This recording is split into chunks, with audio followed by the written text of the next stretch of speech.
धुक रे प्रेम से बोली तो घर वाले बाबा की कामर उठल के और जलवा भर लेलक जलवा भर लेलक जलवा भर ले कामर उठल के और जलवा भर लेलक कामर उठल के और जलवा भर लेलक कहब मधु करे हे रे गाजा हम भोर के चिलम में भैया धुक धुक धुक धुक धुक धुक पिए धुक धुक रे पिए धुक धुक रे पिए धुक धुक रे पिए धुक धुक रे कामर उठल के और जलवा भर लेलक जलवा भर ले कामर उठल के और जलवा भर लेलक कामर उठल के और जलवा भर लेलक कहब मधु करे हे रे गाजा भर के चिलम में भैया भैया धुक धुक धुक धुक धुक पिए धुक धुक रे हाँ धुक धुक रे पिए धुक धुक रे हाँ धुक धुक रे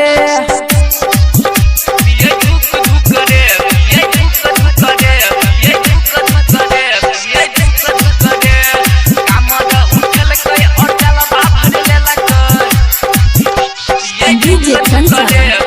निर्मली बजा डीजे कंसा निर्मली बजा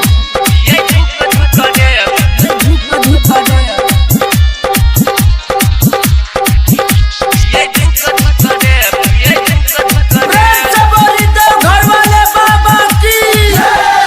कांधा के ऊपर कामर उठलक कामर उठलक भोला बाबा के नाम जपलक कांधा के ऊपर कामर उठलक भोला बाबा के नाम जपलक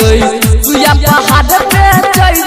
गेल सुया पहाड़ पे चढ़ गेल गजा पिए सब रुक रे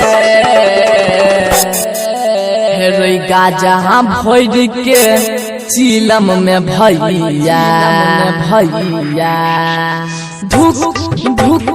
धुक धुक धुक धुक पिए धुक धुक रे पिए धुक धुक रे पिए धुक धुक रे पिए धुक धुक रे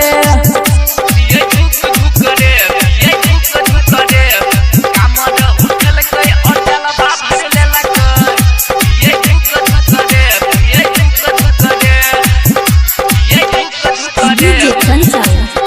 निर्मली बजा डीजे कंसा निर्मली बजा धुक धुक रे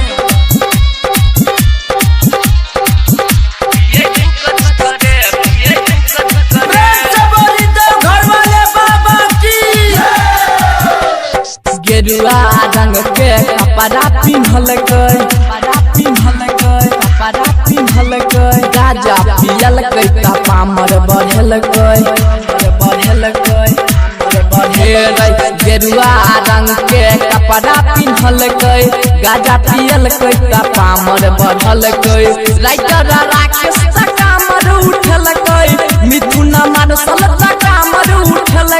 नाचे सब झुम झुम रे हे रे गाजा भर के चिलम में भैया भैया धुक धुक धुक